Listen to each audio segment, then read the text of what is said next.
might take the cake. Not a single team selecting in the first 3 rounds of the NFL draft took the Colorado quarterback. The Big 12 Offensive Player of the Year and son of Deion led the FBS in completion percentage, 4th in passing yards. Just a couple months ago was in the conversation for the top pick. Heck, right before the draft started on Thursday, he was minus 600 to go in the first round, and yet he is still out there. A shock. Meanwhile, there were 3 other quarterbacks taken on day 2 of the NFL draft, including that guy, Tyler Shuck out of Louisville. First one off the board to New Orleans, making him the highest drafted quarterback to the Saints since Archie Manning over 50 years ago. 3rd round, Seattle sent a message by taking Jalen Milroe from Alabama, the 92nd pick overall.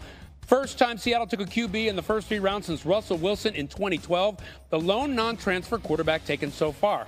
2 picks later, Cleveland finally came for their quarterback, going with Oregon's Dylan Gabriel, who finished a storied college career this season with the most career starts and touchdowns responsible for in FBS history. But back to Shedeur, because last night, that whole situation had Mel Kiper Jr. apoplectic. I like to say, I think it's disgusting. I don't understand what the heck's going on with this. 5th player on my board. It's never happened before in 47 years where a player that high has dropped this far into the 4th round at quarterback. That's sitting there in round 4 with other quarterbacks being taken who aren't as good as Shedeur, aren't even close, in my opinion, in terms of accuracy, toughness. Arm strength is certainly more than good enough. I don't see, outside of not being have the rocket arm and the 4.6 speed and the big frame, the 6'3", 230-pound frame, what is he lacking? Somebody's going to have to explain that one to me. 4th round, Kirk Cousins went. 4th round, Dak Prescott went. Worked out pretty good for them. It's just that Shedeur was projected a lot higher than they were. That's why we're having this discussion. Indeed. SportsCenter on the road, presented by Geico. We need NFL front office insider Mike Tannenbaum to come in and explain this to us and bring some sense to it. Mike, what is your reaction to 5 quarterbacks getting drafted before Shedeur Sanders? Ryan, I am absolutely stunned. Here's a player that started 37 games, led the nation in completion percentage. He's also incredibly tough. He was sacked 94 times over 2 seasons and only missed 1 game.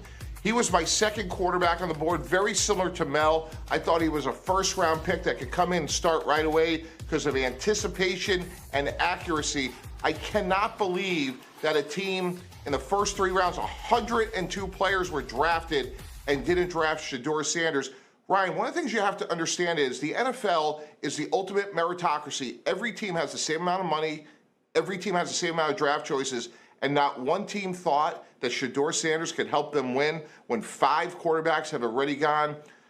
I was part of the Miami Dolphins in 2016, and we drafted Laremy Tunsil. He was the #1 guy on our board. Laremy Tunsil was a great player, a great person. He obviously hit a bump in the road, and we saw it as an unexpected opportunity. Johnny Manziel came out, a lot of questions about his background. He won in the 1st round. The fact that we're sitting here talking about the 4th round is unbelievable what has happened, given the fact that this guy's been such a good player over 37 games. And Sanders doesn't have the kind of bumps that you're mentioning with the 2 previous guys you mentioned. And not only that, I mean, in many ways, I say it again, this was a guy who was in the conversation to be the top pick not too long ago, and now here we are. Much more from the draft coming up ahead, including where Shedeur should land, and we reveal the team that's had the best draft through 2 days. Mike, thanks so much. A possible 1st-round pick to missing both the 2nd and 3rd round, and now we're heading into the 3rd day of the NFL draft. With that being said, where could he end up on an NFL team? Where exactly in the NFL?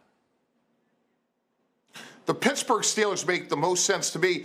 Despite everything we talked about, I believe he would come in and start for them. Right now they have Mason Rudolph and Skylar Thompson as their 2 quarterbacks. They went out and got DK Metcalf, paid him $30 million a year, gave him a 2nd-round pick. They have George Pickens and Pat Freiermuth.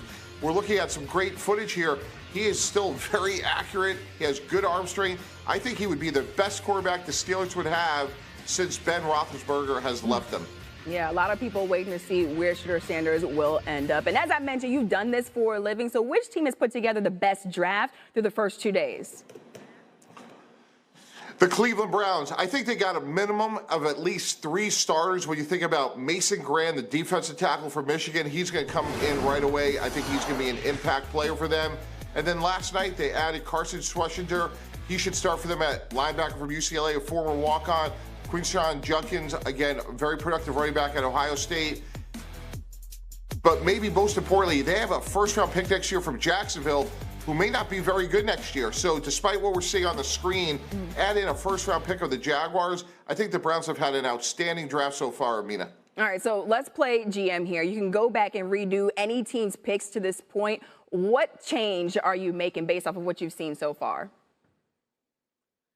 The Dallas Cowboys at 12 took a really good player in Tyler Booker, offensive guard, Alabama. I think he's a plug-and-play player for them. But Matthew Golden was available, the fastest receiver this year, ran 4.29 at the Combine. And more importantly, Amina, he played that way. He got drafted by Green Bay later in the first round. And when you look at the Cowboys and where they are competing in the NFC East, they need to score more points consistently to compete with the Commanders and obviously the Eagles. CeeDee Lamb's outstanding. Golden would have come in and really helped this offense be more explosive. I like Booker. I love Golden. If it means anything, I had some friends who are Cowboys fans, a big collective groan when they did hear that pick, so I will throw that out there as well. Draft continues today at noon Eastern on. Then Dan. Marcus, then Dan. Okay. Stephen A., you know people are going to listen to you and take this out of context. People are going to say Stephen A. believes Shedeur didn't get drafted in the first round because Prime is his dad and all of these other things that start to come out. And the whole point is, and I have a hard time bringing these certain things up, but Stephen A., you've sat longer and watched drafts than I have, and Dan have. Stephen A., Laramie Tunsil, there was a picture of Laramie Tunsil with a weed mask on. Yeah. The day of the draft. I remember. And he fell and still was taken in the first round. You know why? Because people thought he would be a stalwart left tackle, and he showed things at Ole Miss that scouts and GM said, man, I don't care. And all I'm trying to get people to understand is, and you're not wrong. There are teams, there are general managers that have taken personal vendettas against players and would not draft them. I have never seen 31 other ones look at a player and say, well, he got enough talent for me. That's hyperbole. I don't care. Because you're not 31 teams didn't need a quarterback. I just gave you 4. I just gave you 4. That doesn't mean everybody the other 5. Okay, but we're saying they'll turn a blind eye to police blotters is our point. They can get over that Deion's his dad. Go ahead, Dan. Right, yeah. So here's, first of all, other guys that didn't get drafted last night because of some off-the-field stuff. You started to hear names from people that were in the know saying this guy's going to drop because of some of the interviews or some of the information that teams had. So it's not just solely singular to one player if that was the case. Stephen A., and I don't agree with this. I disagree with your perspective on this, that he didn't get drafted because Deion is his dad. But if that was the case, again, I don't think it was. Is that the team's fault?